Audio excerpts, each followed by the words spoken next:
Monday, y'all, and that means book club #1 of Tactical Fly Fishing by Devin. If you haven't got the book yet, you want to, or if this talk makes you want to get the book, I'll leave the link to that in the description again. It was in the last video, the original video where I announced that we were doing the book club, but I will leave it in the description again. So the first chapter of the book, other than the introduction, is making and adjusting a plan based on observation. And so something he says in the book is a plan is something to fall back on when things get chaotic or frantic. Now, those are my words, but that's basically what he says. And when you're out on the water just fishing recreationally, or whether you compete like I do, things can get chaotic. You can get caught up in the moment. It's very easy to get frustrated and lose sight of the stuff that's happening around you. So sometimes you just need to step back, realize, hey, this is somewhat like a situation I fished before, and maybe regroup, switch your fly, switch your technique, or maybe just regroup and realize that you're not targeting the water that you should be. But this is all about making a plan based on different variables, and those variables are water quality, water temperature, fish species, fish density, and hatch activity. So we're just going to break down some of that. I don't want to give a verbatim overview of the book because that defeats the purpose, and I don't think that's very fair to Devin. If I just tell you everything from the book, there's no reason to buy the book, but I think you really should buy it. It's a great book. So much information, but I'm just sharing some of my major takeaways. So when you get to water quality, obviously you have two different types of water quality. You have clear water and you have dirty water, or stained water, or whatever you want to call it. So with clear water, Devin points out that you want to try to spot fish, and this is a great tactic because if you can spot the fish, you can get a general sense of where they're holding. Personally, and he also says that spotting fish is a skill, and personally, I'm not the best at spotting fish, but I do understand if you can see fish, you can get more confident. But I also take away where you're catching the fish from. If you do hook fish, if you do catch fish, if you see a fish rise, take note of that. Even if you can't see them, make those mental notes. Hey, like I caught a fish at this depth, this speed, it was shaded along the bank, and then target those areas. Still target the other stuff because there still could be fish there, and keep an eye out for them, but make notes of where you see fish, where you're catching fish, and proceed forward with that. And then, especially in clear water, he talks about if you can see the bottom, the fish can see you. And, that's pretty common sense. But one of the key mistakes that I often make that he touches on in the book is you're watching your shadow. I can't tell you how many times I've walked up to the stream and I all of a sudden notice where my shadow was, and it's right over top of where I'm fishing. Of course, the fish are not going to take where my shadow is because, they're afraid. They could be a bird of prey. It could be a different predator, but there's no sense drifting where your shadow is, so just paying attention to where that is. You also want to separate yourself from the vision of the trout. He talks about how he's had competition sessions where he's been on his knees. I've also had competition sessions where I've been on my knees the entire time. Maybe should have been on it a little bit more than I was, but getting low, staying out of that line of sight of the fish, maybe using some bushes to obstruct your view if you're standing on the bank, maybe a large boulder if you have those, or just keeping a low profile, even just bending down or taking a knee down in the stream, which typically in low clear water, you can usually take a knee or squat down in the stream or do whatever without getting super wet. So this is a quote directly from the book on page 5. He says, "Unless I'm downstream of the fish, if I can see the fish, it can see me." And the other thing he talks about is the PA versus West Coast kind of Euro-nipping style. And so I grew up on the East Coast in New York and in Pennsylvania, doing a lot of my fishing there. And so one of the key tactics that I use even here out west, and something that I used a lot I'm more successful back east when I fish upstream of me. And that's because I'm staying well below the fish, and you can actually catch fish just a few feet out in front of your feet, which is pretty amazing. When you do that upstream drift, even whether you're Euro-nymphing, whether you're fishing dry dropper, the main situation that I had in the last tactic breakdown video, I remember explaining those long upstream casts I was making, because that water was low and clear, and that was with a dry dropper setup. And that's something he also talks about. You know, your keys to being more effective in clear water. You want to prevent the fish from seeing you. So one of the easiest ways to do that is fishing a longer rod. You get better control over your Euro rig, over your dry dropper, over whatever you're throwing. If that rod's a little bit longer, you can stay a little bit far back from the fish and get a more effective drift to the fish while being farther away from them. And then he also talks about using a different method tailored to those distance presentations. And that's where stuff like the dry dropper comes in. And the dry dropper comes in, you know, potentially an indicator or a poly yarn, a suspension rig, any kind of that. You know, I can't use indicators because of competition rules, so I tend not to practice with them, but you're not limited, of course, by competition rules if you're just recreational fishing. Throw on a strike indicator. If the water is low and clear, you may want to consider what kind of strike indicator you use. And even dry dropper fishing, you may want to consider what dry that you're using. Because if you're, like I like to use chubbies, but if the water's low and clear and it's a flat water, really slow, and you slap down a big chubby on the water, you could be scaring the fish. Plus, you also want to think about your nymph bead size.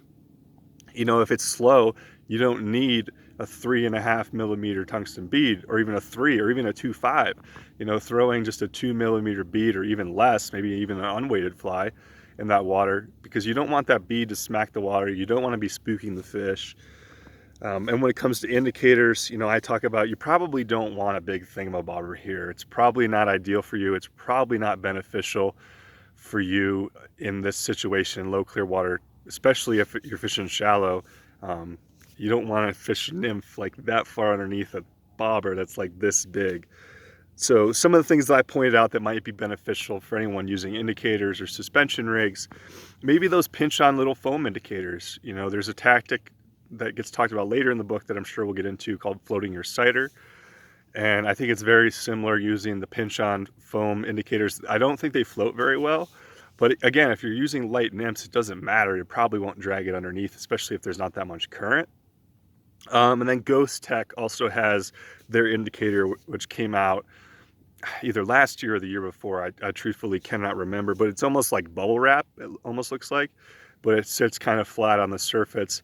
It's very it's very discreet, and it's, you know, it's not a big flashy orange or pink indicator, but also poly yarn, like New Zealand style, something that's going to land soft. You could probably even downsize your poly yarn if you're fishing slow water and light nymphs. You probably don't need that big blob that I see most people use. And again, I touched on here, watch your shadow. It's definitely want to watch your shadow. So just some things to think about. So that's pretty much it for clear water and how I approach. I shared some of the stuff how I approached and some of the thoughts that I had. But, you know, this is obviously Devin's breakdown in the book for the most part. So turbid water. So when fishing turbid water,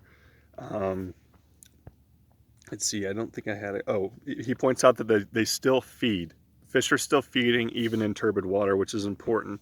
And he focuses on fly characteristics such as large size, a dark base color, a flash or a fluorescent hot spot, and some sort of contrast, you know, a light with that dark color. And so one of my favorite things that I've done this year specifically, especially after watching Adaptive Fly Fishing by Lance Egan and Devin Olson, another great resource if you're interested in learning more from either this book or what Devin's ideas are and Lance's ideas are. Great film. But so I've been doing a lot of streamer fishing on my Euro rig. And so where I incorporate some of those things is my favorite Euro streamer, which I'll actually leave the link to. Fly Fish Food has a great video on it. It's just essentially, it's a black woolly bugger, but I fish it kind of with a longer tail. The body is a black flashy material. You know, I don't really have the contrast, I'm not gonna lie, or the hot spot that Devin talks about in his characteristics, but I have that large size. I'm fishing like a size 8, size 10 streamer, which is pretty big and pretty able to be seen in dirty water for sure. Um, so like I fished the Yampa at flood stage. I'm at West Coast. We have a lot of runoff. We get typically a blowout in the spring. And, I fished the Yampa at flood stage. And one of the tactics that I was using is whenever possible, I was fishing super tight to the bank. And if I could do that from the bank, that was ideal. If I couldn't, I would try to wade out towards the center and then fish the bank back towards me. And I distinctly remember a picture from George Daniels' Dynamic Nymphing of a nice brown trout he caught, just doing exactly that, standing in the middle of the stream and fishing back towards the bank. And so you want to be a little safe there with tricky currents and whatnot. Just because, water's coming down, heavy current, so you want to be safe. And if you can't get out into the center of the stream and fish the banks, simply just stand along the bank. You're typically going to have a little bit extra water, so the water might be overflowing onto the bank, so you have a little bit more footing, more room to stand, and then just make long upstream casts. And I on the Yampa that day, I was making long upstream casts, jigging the streamers back to me. And they're really heavy streamers. I fished 2 4-millimeter beads, tungsten, of course, 2 streamers on one line, really getting down, jig them. He talks about adding motion so your fish can see them, also stalling them. And in fishing those soft currents, your flies are going to be in front of the fish a little bit better, a little bit longer to entice the strike. But that streamer works great with the flash. It's got the long tail for the added movement. Just partnered with, an upstream cast targeting slow water. And you can also, and this is the thing that I struggle with, he talks about that fish will often hold where they hold in normal water situations. And so I often target the slowest of water, which you should. You should target the banks for sure. Those are going to be added structure and used a lot more in these sorts of situations. But you can also, if you fish a stream over and over again, as many of us do, if you know that there's a hole, there's a big rock here, a big boulder here, just because the water is turbid doesn't mean the fish isn't going to be there. Use some heavier flies, use some heavy weights, some extra split shot if that's your thing. And if you know where that boulder is, put a cast there. There's fish definitely still probably using it. It's probably, I can't guarantee that it's the same fish, but you can still catch them in your normal spots, which is important, and that's something that I struggle with. And also the thing that really jumped out on me and something that I have never really done, he talks about when you fish your big fly size, he fishes nymphs rarely smaller than a size 14, and for me that's like blasphemy. Like I hardly ever fish nymphs bigger than 18, let alone 16, but fishing a size 14 and up in nymphs is just not something that I do a lot. I throw a lot of bigger mop flies, streamers, maybe a stone fly here and there, and a squirm, even though we can't use those in competition anymore. But so this is something that I want to put some time into, is tying some nymphs in some bigger sizes, and I think that'd be really just kind of beneficial to try that out and see how that does. And it makes sense. You want the fish to see it. The water clarity is not that good. The fish cannot see as well. So you want a little bit bigger flies to see them. Plus, I also mentioned that I jig those streamers, jig your nymphs too. Put a little movement into the fly and see if you can entice a strike. So let's see.